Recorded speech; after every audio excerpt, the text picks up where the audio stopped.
Yalla, page 118. Messilat Yesharim, après un petit mois de pause de vacances pour tout le monde, on revient à Baruch Hashem. Alors, Shiur, les Refoua, chez les Ma, chez l'Homo Bar Moshe. Que Baruch Hu donne une bonne santé, Bet Hashem. Et aussi pour Aharon, Ben Avraham, Ahuva Bat Mazal. Hein? Sivia Brisha Batuna. Hachelek Hasheni. C'est quoi la deuxième partie de l'humilité? Anava. Sevilat ha'el bonot. Une des façons comment on peut connaître et on peut voir si un homme il a de l'humilité, c'est des fois ça arrive, des gens ils nous font une réflexion. Plus la personne elle est gava, plus elle va exploser. Plus la personne elle est anava, et plus elle va rien dire. Moshe Rabbeinu, il est venu, Korach, il lui a dit tu es un menteur, tu es un voyou, personne ne t'a donné. Moshe Rabbeinu il a fait, c'est pas énervé. À l'inverse, Moshe Rabbeinu il est parti voir Korach. Il est parti lui dire viens on fait la paix, c'est son cousin. Okay, il t'a rien fait, il t'a insulté. Comment tu vas faire? C'est pas grave. Il a dit le Rav Steinman, il a dit pour se bagarrer il faut être deux. Une chose que je suis sûr, c'est que je serai jamais le deuxième.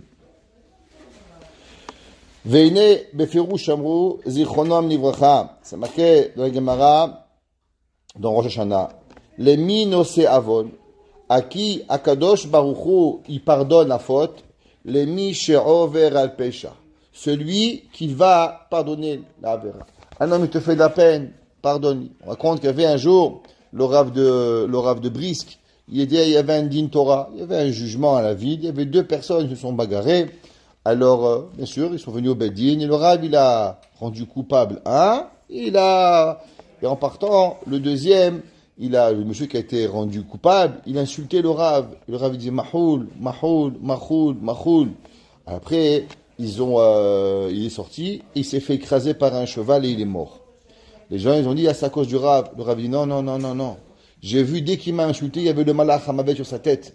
Et moi, tout de suite, j'ai dit Mahoul, que de moi, jamais il vient une tsar à un juif. Moi, tout de suite, j'ai dit Mahoul, que de moi, si Hachem il le punit, mais pas à cause de moi. Moi, je refuse qu'un juif il soit puni à cause de moi. Et devant tout le monde, j'ai dit Mahoul. Jamais, Chavé Shalom, qu'un juif, il va être puni à cause de moi.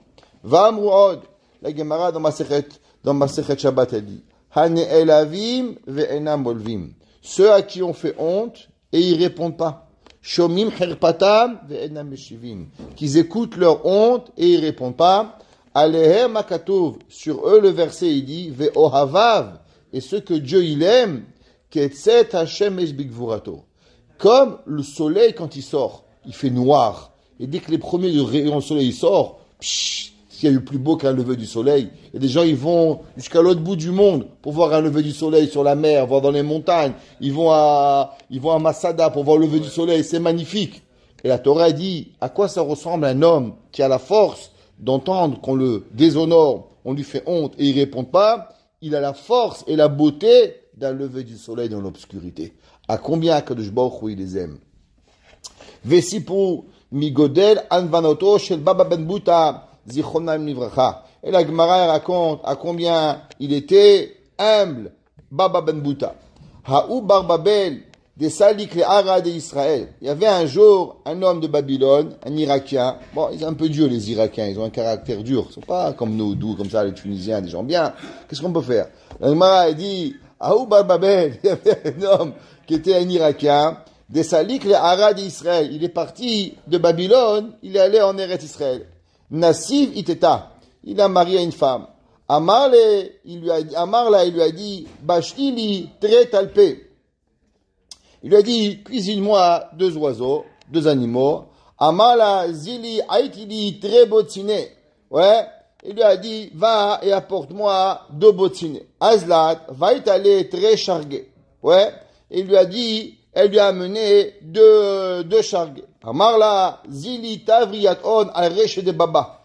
Il lui a dit, va et jette-les sur la tête de Baba Ben Bouta. Parce qu'il n'a pas compris. La femme et le mari, ils se comprenaient pas entre eux. Ils parlaient pas trop la même langue. Un Marocain, un Tunisien, ils n'arrivaient pas à se comprendre. Il s'est fâché avec, il lui a dit, va les jeter sur la tête de Baba Ben Bouta. Avayativ, Baba Ben Bouta, Veda Indina. Et il y avait Baba Ben Bouta, c'était le Rav de la ville. Il était en train de faire un din Torah. En train d'expliquer la Torah. C'était un Tana, Baba Ben Bouta. Azlat vetabrat on al reché. Elle est partie, la femme, et elle lui a jeté sur sa tête le manger. Amale mahadin da'avat. Ouais. Il a dit, qu'est-ce que je t'ai fait, moi? Pourquoi tu me jettes un plat sur ma tête? Qu'est-ce que je t'ai arrivé? Amralo, kartivani ba'ala. Il a dit, c'est comme ça, mon mari m'a dit de faire, moi je le fais. Amar asir retson ba'alech.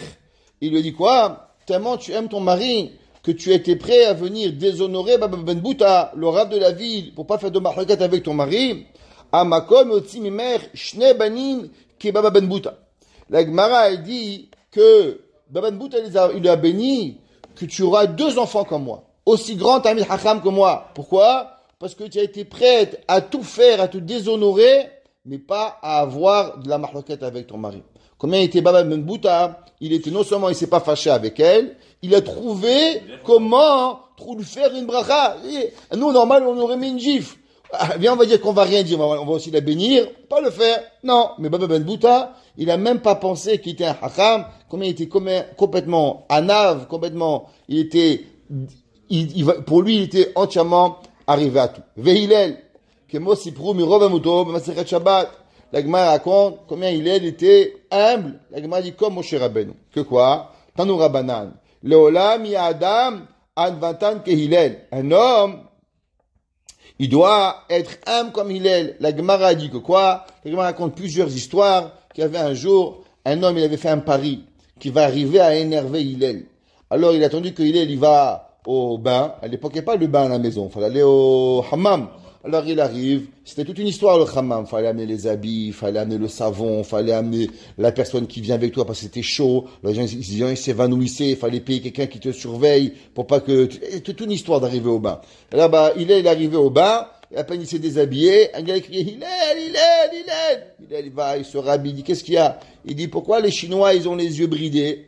Alors il dit parce que ils vivent dans le sable et automatiquement le vent, ils auraient pu les aveugler. Alors, Akadosh Baruch Hu, il leur a créé les yeux bridés, comme ça ils peuvent voir. Top. Il se déshabille. Il rappelle. Qu'est-ce qu'il y a? Il dit, pourquoi les Noirs, ils ont les pieds plats? Il dit, parce que quand ils marchent là-bas dans leur terre, s'ils avaient les pieds arqués, alors ils auraient pu tomber. Et comme ça qu'il a fait avec il. Enfin, qu'est-ce que tu veux chez moi? Dis-moi toutes tes questions. Pourquoi tu veux tout ça? Il dit, parce que j'ai parié 412 que je vais arriver à t'énerver. Il dit, Gad, va et paye directement parce que tu vas jamais arriver à m'énerver. Rien. Il s'habillait, il n'est pas arrivé à énerver Hillel. La Gemara dit, à combien l'homme, il doit tout essayer de faire pour ne pas arriver à s'énerver. Verabi Habu, Aharirov Anvato, Matsa Shadai Nogia, Liod Raoui Likare Anab. Il y avait un rab qui s'appelait Rabbi Abahu, qui était un grand Amora. Il était la 3e génération des Amoraïm. C'était autant de Hiskiya et Rabbi Abou. Et la Gemara a dit que Rabbi Abou, il avait une grande anava. Mais malgré la anava qu'il avait, il dit, je suis même pas encore arrivé à la anava de Hillel. Zeleshonam, Amar Rabbi Abou, Meresh Ava Amina Anvadata Anna. Il dit Rabbi Abou, au début, moi je pensais que j'avais maîtrisé la mida de anava. Après que j'ai vu, il y avait un rab, il s'appelait Rabbi Abba, qui est dans la ville de Akko. Damar iyu hata'ama, ve'amar amore hata'ama, ve'lo kapid. Il y avait un jour, qu'est-ce qu'il y avait? Il y avait une halakha. Il y avait un rab, il a dit une halakha. Il y a un rab, il a dit une autre halakha que lui. Et Rabbi Abba, ça n'a même pas choqué. Il a même pas eu un petit peu de peine que quelqu'un il a contredit. Comme si il ne s'est rien passé. Amana lav anvanata anna. Ça veut dire, il a dit, c'est quoi la anava? C'est qu'un homme, il peut t'écraser et tu ressens rien. Il dit, moi, je pense que j'étais anav, mais pas qu'on me marche dessus ma tête, quand même. Quand j'ai vu Rabbi Abba de Akko, que Rabbi Abba de Akko, il lui a dit une halakha, il lui a éclaté la tête. Il n'a rien ressenti. Même pas, il avait l'air choqué, rien. Non, franchement, il n'a rien dit. Mais en plus, il n'a pas ressenti quelque chose. J'ai compris que j'étais encore loin de la anava. À combien la anava, elle peut arriver. Sinata rabanut oberira hakadavot. Les gens, ils aiment avoir du pouvoir. Le pouvoir sur les gens. Un jour, j'ai parlé aux pompiers de Montréal. Ils m'ont demandé pourquoi les juifs ils mettent une kippa sur la tête. Je leur ai dit, vous savez, aujourd'hui, la maladie de la génération, c'est d'avoir du bullying. d'avoir de l'intimidation sur les gens. Les patrons, ils intimident les employés, les parents intimident les enfants ils veulent intimider les parents. Tout le monde, il veut avoir du pouvoir sur tout le monde. C'est la maladie du monde. Sinon, on met une kippa. Pourquoi? Pour nous rappeler qu'aussi grand que tu es, il y a toujours un plus grand que toi. Comme ça, tu te rappelles toujours qu'aussi grand, tu mesures 2 mètres, au-dessus de toi, il y a un chapeau. Il est plus grand que ta tête. Il va t'écraser. Donc, rappelle-toi toujours qu'il y a un plus grand que toi. C'est un rabbin. L'homme, il ne doit pas aimer avoir du pouvoir sur les gens. Les gens qui aiment le pouvoir, c'est dangereux. Mishnah Aruchai, c'est une Mishnah dans Pirkei Avot, c'est cette semaine. On a fait Perek Aleph de Pirkei Avot. Ehov et hamelacha, usna et harabbanut. C'est marqué, aime le travail et déteste la rabbanut. Qu'est-ce que ça veut dire Ehov et hamelacha? Souvent les gens, à cause qu'ils aiment la Mishra, ils aiment avoir du pouvoir, alors ils ne sont pas prêts à travailler. Il y a des gens, tu veux le travail? Oui, donne-moi $100,000. Et tu vas commencer à $100,000. Il faut commencer $10, $15. Tu augmentes doucement, doucement. Et les gens, ils sont prêts à crever de faim, des fois, ne même pas nourrir leur famille, parce que ils veulent pas commencer en bas de l'échelle. Ils veulent juste commencer en haut de l'échelle. La Torah a dit, l'homme, il doit aimer travailler. Il doit aimer faire ce qu'il y a à faire et pas avoir la rabbanout, ça ne veut pas seulement dire être rabbin ici. C'est rabbanout, c'est tout ce qui est en pouvoir. Tout poste qui est au pouvoir. Ve'amu od, hagas libo behora'a.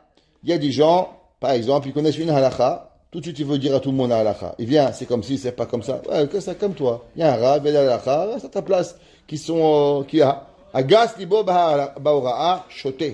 Celui qui est ga'ava dans la halakha, la halakha, elle est choté, c'est un fou, rachat, mécréant, gazrouar. Il est plein de ga'ava. Un homme, il doit faire attention à la halakha, qu'est-ce qu'il dit, comment il dit, pourquoi il a été écrit, comment il a été écrit. On ne peut pas juste se permettre de venir et donner des halakhot comme ça. Oui, on fait comme ça, on faisait. Mais amar lecha, t'as l'homme qui est chaud d'avar, t'as l'homme qui est kol halakha, l'homme, il sait pas tous les décisions de halakha. Halakha, elle est qu'un homme qui ne connaît pas la halakha, ce qui s'est pas écrit noir sur blanc, il peut pas dire.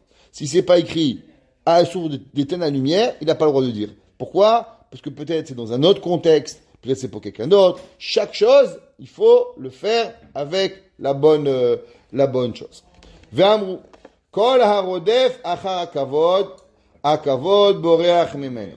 Tout celui qui court derrière le kavod il lui court derrière. On raconte qu'il y avait un jour un homme, il a dit, Rabbi, moi, toute ma vie, j'ai couru du kavod, mais le kavod, il m'a pas attrapé. Il lui a dit oui, parce que toujours tu regardais par derrière s'il venait le kavod. L'homme, c'est lui qui il court derrière le kavod, il veut pas. Le Chafetz Chaim, il dit, c'est quoi le olam haba? Le olam haba, c'est le kavod. Celui qui prend le kavod dans son olam, alors il mange son olam haba. Ce olam haba, c'est le kavod. Tu choisis ou olam hazeh, et tu l'amènes ici, ou olam haba. Mais tu peux pas avoir les deux places d'avoir l'olam haba. L'homme, il doit savoir qui il est. Ve'amru od, al tetse la rive maher. Shlomo HaMelech, il dit, il y a des gens, ils sont des pétards à mèche. À peine ils bougent, aïe, aïe, aïe, le pauvre, il a fait une erreur. Voilà. Il y a des choses, des fois, le gars, sa femme, elle lui a crié dessus, il a pris un PV ce matin. On ne connaît pas la vie de chacun, qu'est-ce qui peut arriver. Et des fois, le gars, il arrive à la synagogue, toi, t'arrives tout content. Peut-être le gars, il est parti amener sa belle-mère. Peut-être que le gars, il a eu un PV. Peut-être que le gars, il a eu un problème. Essaie de comprendre qu'est-ce qu'il y a. Surtout à Montréal, combien de fois on arrive, on prend un camion de poubelle en plein hiver, là-bas, il nous bloque pendant 15 minutes, on est en train de devenir fou. Nous, on ne sait pas ce qui peut arriver. Faut pas être facile à s'énerver. Léolam, Altei, Ratz, Achar, Asrara. Pourquoi l'homme, il ne doit pas toujours courir derrière le pouvoir? Les gens, ils adorent le pouvoir. Srara, c'est le miachon Sar. Srara, c'est un pouvoir. Ça, Pen, Hazak, Pen, Ma ta'aseh baharita. Ouais, parce que, qu'est-ce que tu vas faire avec le pouvoir? Les macha ba'im shulecha shelot ma ta'meshivam. On raconte qu'il y avait une blague. Il y avait un jour un Rebbi. Il allait de ville en ville, c'était un darshan. Alors il avait un gabay, un bedo, un shamash. Et tous les villes il allait, le Rav lui donnait des shiurim, mais le shamash, il faisait rentrer les gens. Et un jour, il a dit au Rabbi, c'est pas juste. Vous, chaque fil on y va, vous avez plein de kavod. Et moi, je suis shum davar. Alors, vous ne pouvez pas m'apprendre un jour un Dvar Torah. Prenez un bon Dvar Torah. Et dans une ville, moi je suis le rabbi et vous le shamash. Un jour on change. Un jour on change le rôle. Alors le rabbi lui apprend un bon Dvar Torah comme ça pendant des semaines et des semaines. Il arrive dans une petite ville. Le rabbi change les habits. Le rabbi devient le shamash il devient le rabbi. Et il avait bien appris le discours. Et il arrive, il fait un bon discours, il est Noëm comme ça, waouh, un bon discours magnifique, tout il arrive parfait. À la fin, le problème c'est qu'à la fin du discours, les gens ils posent des questions. Maintenant lui, il connaissait seulement ce qu'il avait appris, il connaissait pas les réponses. Là chacun il arrive, Rabbi, vous avez dit ça, il y a une Gemara comme ça, il y a un Shulchan comme ça, qu'est-ce qu'on fait? Le Rabbi Gaba, il savait pas quoi répondre. Il dit ça, c'est pas des questions. Même mon shamash, il sait répondre. Parce qu'à la fin, quand on prend de la responsabilité, c'est pas seulement le kavod, il faut être capable de répondre pourquoi tu as fait ces décisions-là. Pourquoi tu as fait A, pourquoi tu as fait B. Il faut savoir Mala Shivam, Ocham, Rabbi, Menachma Beshem Rabbi Tamchum, Kol HaMekabel Alav Serara, Kede Lehanot Mimena. Tout celui qui prend un pouvoir parce qu'il veut profiter. Il y a des gens, ils sont là, ils veulent qu'on les appelle. Tu veux devenir un rave, tu veux devenir un président, qu'est-ce que tu vas faire? C'est marqué dans la Kabbalah. La Kabbalah, il y a ce qu'on appelle la Malchut. Malchut, c'est la 7e mida, la dernière des dizaines Sphirot, s'appelle la Malchut. Elle s'appelle, dans la Kabbalah, la Sphira de la pauvreté. Elle s'appelle Sphira Hadala. Pourquoi? C'est pour ça qu'elle est la seule qui est féminine. S'appelle, on dit Chochma, Bina, Da'at, Chesed, Gvura, Tiferet, Netzach, Od, Yesod. On ne dit pas Melech, on dit Malchut. Malchut, c'est féminin. Pourquoi? C'est marqué dans le Zohar, parce que Delet la midi la kloum. Parce que la midia de Malchut, en elle-même, elle est rien. Qu'est-ce que ça veut dire que tu es roi? Tu es un bon roi, tu es un méchant roi, tu es un roi qui est généreux. La midia de Malchut, en elle-même, elle est rien. Ce qu'elle est, la midia de Malchut, elle est obligée d'être associée à une autre mida pour être quelque chose. Un homme, il veut devenir le président. Matassim avec la présidence. Qu'est-ce que tu vas faire avec la présidence? Tu veux devenir le rabbin. Qu'est-ce que tu vas faire avec le rabbin? Devenir Rosh Yeshiva. Qu'est-ce que tu vas faire? Juste pour avoir un beau bekeshe, un beau chapeau? Est-ce que tu vas t'intéresser aux gens? Est-ce que tu vas faire? Moshe Rabbeinu est devenu le Melech. Qu'est-ce qu'il a fait? Vayered Moshe, lirot et echav. Moshe Rabbeinu il a dit je suis le roi. Alors on va descendre voir qu'est-ce qu'ils font mes frères. Moshe Rabbeinu il s'est servi de son pouvoir pour pouvoir aider les gens. Mais celui qui prend le pouvoir juste pour être en haut, mais lui il fait rien et il descend pas haut des autres. La Gemara a dit Eno ela kanoef hazeh she'u ne'ene migufa shel isha. La Gemara a dit quelle différence il y a entre une relation intime entre un homme et une femme et de l'adultère. Les Chaora, les deux, ils font la même action. La Gemara a dit non. Qu'est-ce que c'est? Quand un homme et sa femme, ils sont ensemble, le mari, il veut être gentil avec sa femme. La femme, elle veut gentil avec son mari. Qu'est-ce que ça crée? Le maasé, il est marbé à Hava. Quand les deux, ils finissent, le mari, il aime sa femme encore plus. La femme, elle aime son mari encore plus. Les deux, ils sont mitrabé be'ahava. Si on pouvait numéroter la Hava, avant ils avaient 1 kilo, après ils ont 1 kilo 100 grammes. La prochaine fois, 1 kilo 200 grammes. Chaque fois, c'est mitrabé be'ahava. Dans le niouf, dans le znout, qu'est-ce qui se passe? Monsieur, il pense qu'à lui. Madame, elle pense qu'à lui. Alors automatiquement, à la place de les rapprocher, ça les éloigne. Pourquoi? Parce que maintenant, il n'essaye de prendre que à lui. Pourquoi la Torah dit qu'un homme, quand il est avec sa femme, il doit lui parler, il doit être gentil avec elle? Parce que le but, c'est le kiruv hadat. Le but, c'est de rapprocher les deux êtres pour arriver à être mitrabé be'ahava, d'arriver à avoir. On sait que ahava, 13. Ahava, 13. 13, ça fait 26. C'est Yichud Hashem HaKadosh Baruch Hu qui arrive à avoir. Quand deux êtres ils s'aiment, alors automatiquement ils sont marbés ahava. Tandis que la Gemara, elle dit que quoi? Et là, kanoef hazeh, c'est quoi du niouf? Niouf, c'est de l'adultère. She'u ne'ene migufa shel isha. Qu'est-ce que lui il veut? Que Sahana à lui. Il n'est pas intéressé à avoir, à créer quelque chose. Demain matin, il ne va pas la reconnaître. Il ne sait même pas comment elle s'appelle. Lo echpat lo mimena. Otcham. Amar bi Abu. Il dit Rabbi Abu. Ani nikreti kadosh. Il dit, ouais, que Ani rotzelomar a kadosh baruchu. il est appelé Kadosh. Ha, im en becha kol hamidot halelu sheyesh bi, lo tekabel alecha serara. Si l'homme, il n'a pas cette mida de anava, s'il n'a pas cette mida d'humilité, s'il n'a pas cette mida de sinet harabanout, berihat hakavod, alors automatiquement, il peut pas recevoir. Akadosh Baruch Hu, qu'est-ce qu'il fait? Depuis le premier jour du monde, il a créé le monde. La Gemara dit, il fait Shalom Bayit, il crée le mariage. Akadosh Baruch Hu, il s'occupe de chacun. Il est doeg sur chacun. Si tu veux juste avoir le kavod et rien faire, alors automatiquement, on ne peut pas arriver. ותלמידי רבן גמליאל יוכיחו שהיו מוצרכים מפני עניותם ולא רצו לקבל עליהם שררה. La Gemara a dit que les talmidim de Rabban Gamliel étaient pauvres, ils n'avaient rien, mais ils préféraient être pauvres plutôt que de prendre un poste de rabbin. Ils ne voulaient pas. Il y avait un grand rave avant la Deuxième Guerre mondiale. Il habitait à Vilna. Et lui, il était un génie. On adore. Mais lui, il voulait pas recevoir il voulait pas un titre de rave. Alors, qu'est-ce qu'il travaillait? Il travaillait dans un Home Depot. Il travaillait dans une quincaillerie. Et comme il arrivait, les gens, ils venaient du monde entier pour lui parler. Alors, il perdait du temps. Le bas là-bas, il lui dit, hey, je te paye pour travailler, pour vendre des affaires, pas pour voir. Il dit, mais les gens, ils me posent des questions. Il n'y a pas de problème. Chaque personne qui achète un article, il peut te poser une question.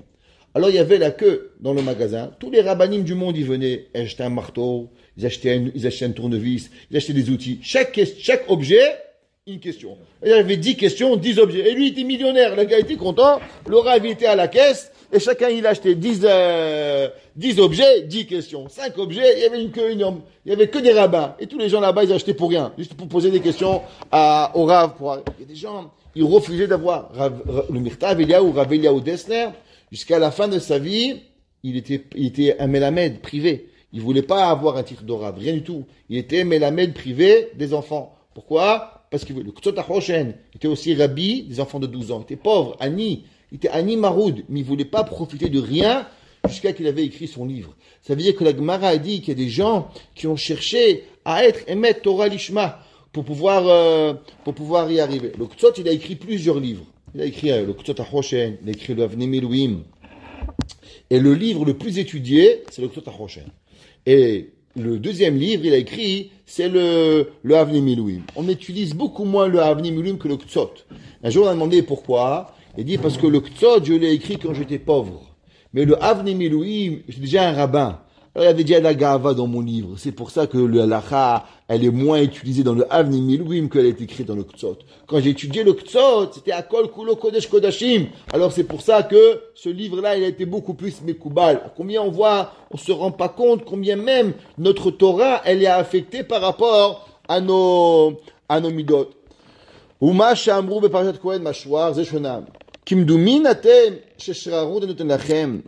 Avdout ani noten lachem. La Gemara a dit, qu'est-ce que vous croyez? Que quand on donne on nomme quelqu'un un rabbin, en vérité, on lui donne un titre. Mais non, on lui donne un esclavage. Un rave, c'est quoi? C'est le jour, c'est la nuit, c'est aller voir les malades, s'occuper il n'y a pas de temps, il n'y a pas de jour, il n'y a pas de nuit pour pouvoir. Un vrai rave, il n'y a pas de temps pour pouvoir aller en vacances. Pourquoi? Toute sa vie, elle doit être donnée à la société. Avdout v'amruod. Oy la rabanout shemekarevet et baalea. Et la Gemara a dit, malheur à la rabanout qu'elle enterre les rabbins. La Gemara dit, ce qu'on apprend, Yosef Hatzadik, il était le plus jeune des frères, il va mourir le plus jeune, avant tout le monde. La Gemara a dit, pourquoi Yosef il est mort le plus jeune? La Gemara a dit, à cause que la rabanout mekaveret et baalea. Qu'est-ce que ça veut dire? Alors, une des explications, c'est que un homme, en vérité, quand il a une position supérieure, il peut plus être le patron de sa vie. Tant qu'il est un homme simple, alors il décide, je vais là, il décide ce qu'il veut. Mais le jour où un homme il a une responsabilité, il peut plus faire ce qu'il veut, où tu vas, comment tu réagis. Mais kaveret et baalea, elle enterre sa baalout. Ce que toi tu crois que tu es, c'est fini, tu peux plus être, tu peux plus décider. C'est ton travail qui doit décider qu'est-ce que toi tu dois arriver. L'homme il doit savoir que le travail, chaque responsabilité qu'on a, on est des cheshbonot. Chaque chose qu'on a été arrivé quelque part, Hachim va te dire, je t'ai amené là-bas. Pour telle raison. Quelle est la raison, pourquoi? Qu'est-ce que tu as fait avec cette chose que je t'ai donnée? Est-ce que tu as aidé? Est-ce que tu as profité pour toi? Est-ce que tu as donné? Ou bien, tu as juste voulu prendre. Un homme qui prend, la Gemara dit, c'est comme ce monsieur qui va avec des mauvaises personnes. Il veut juste prendre pour lui. L'homme, il doit jamais être un preneur. L'homme, il doit toujours être un donneur. Aïkar, la Adam, il doit savoir que toute notre vie, où on est, dans chaque position que l'on est, Haïka, c'est la ville à Mishwach. Chaque président. Tu remarques, tu vas aller voir, s'ils sont là-bas, il y a maintenant en Israël, il a pris 50 millions de dollars, il s'est fait une maison, et ça marche pas. Ça marche pas. Mais celui qui vient pour donner, qui a une mission à donner, alors lui, il va être Mutzlach. La Torah te dit, Sanat harabanut ve'ervot hamelacha. Aime prendre ce que tu as pour pouvoir faire, sans jamais vouloir prendre ce que tu as pour pouvoir prendre. Baruch Hana Elolam. Amen ve amen.